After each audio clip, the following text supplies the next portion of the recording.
up, man? It's your big brother K-Rino, and you know, backlash is part of life.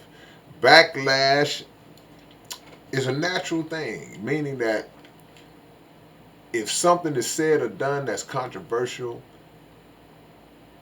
what makes it controversial is having a section of people who agree with it and having another section of people who disagree with it, and then they both speak on it. They clash verbally and sometimes physically.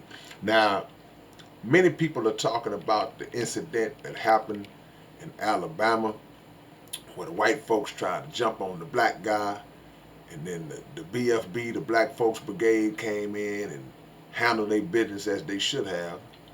And now you having a lot of Negroes who are coming out now speaking against that show of black unity, saying it as if it was something wrong that they did. And this is what we got to understand, when you're dealing with a Negro. The Negro is just a word that was applied to black people many, many years ago that actually means dead. A lot of people would take interpretations and say, well, Negro, it means black. And then, okay, cool. But Negro at its root is from necro, which means dead, something dead. So when I refer to the Negro, I'm talking about somebody who is mentally dead, somebody who's just out of there. And you have a lot of people who, throughout history, anytime there were movements and actions and shows of unity on the part of black people, it's always that Negro that's going to come along and either try to diffuse it. Oh, man, y'all don't do that, man. You planning and plotting, we planning to run away from the plantation, and we planning to rebel. It's always that one that's like, oh, no, man, I don't think that's not going to be a good idea. Massa been good to us. And then he's usually the one that goes and tells the plan, before it gets done, to try to just snuff it out before it gets going, because, he's so committed to the slave master, he's so committed to the enemy, and or he's just so terrified and so scared and cowardly that he can't help himself. Now, in this particular case, fast forwarding up to 2023, you got so many cats. Well, I've seen a few cats that have come out, put videos out, and they're talking about how this really, if black folks think that this is some major event, then we're missing the point, we're missing the boat. Not okay.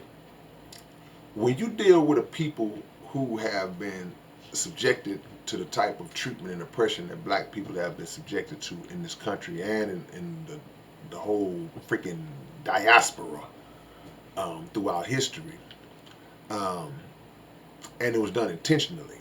The conditioning process to make us disunify was an intentional move.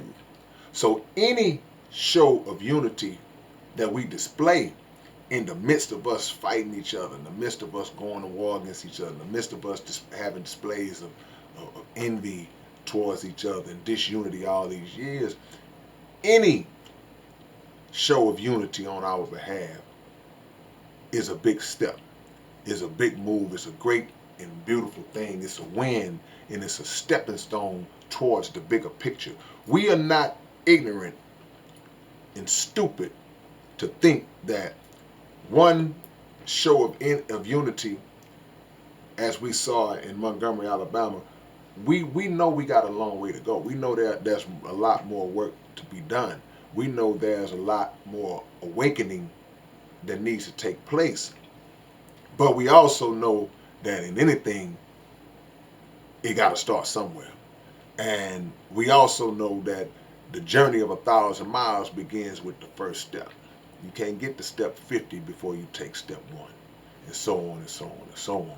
So this was something that happened for a reason. This was something that the God wanted us to see, and to lay a precedent, and for the whole world to see that just a small show of unity can go a long way and be super impactful in our quest for real freedom. Because we still in America. America's still racist. America still has hateful Ku Klux Klan in disguise police officers and judges that are beating, killing, and incarcerating black people every day. We still have economic oppression and educational oppression and suppression, and we still deal with the same problem. We woke up the day after Montgomery with the same sets of problems that we had the day before. But the point is, we took a step. We took a step because we showed that something that traditionally might have been able to fly in the past is not going to fly today. It's not going to fly today. So all of the sellouts that like to come out and try to get ahead of the movement, hold on, boss, I got him, and run ahead and come outside. Hey, black folks, hey, look, I look just like y'all. Look, we good. We good. There ain't no need to keep on pushing and all that. We straight, you know.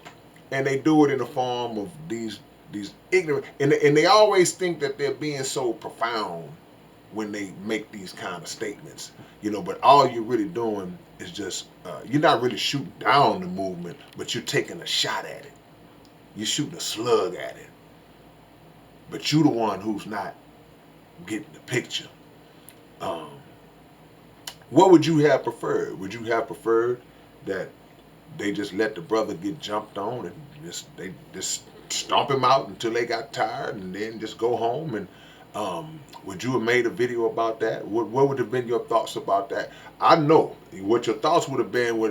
Oh man, you know, that's really unfortunate, man. You know, or some people will go so far as to say, man, well, that brother should have knew not to even approach them like that. You know, he should have knew that it wasn't no big deal. He should have went and called somebody, whatever you're gonna say.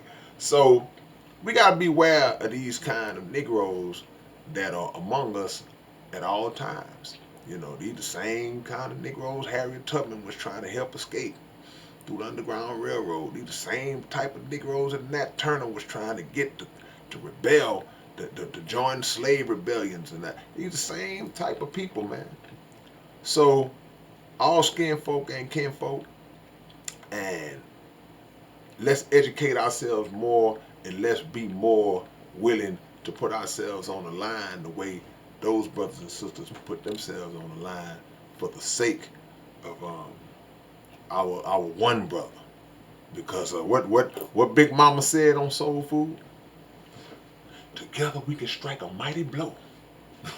When you put that fist together, these fingers, if I poke you too hard with this finger, it's gonna break my finger.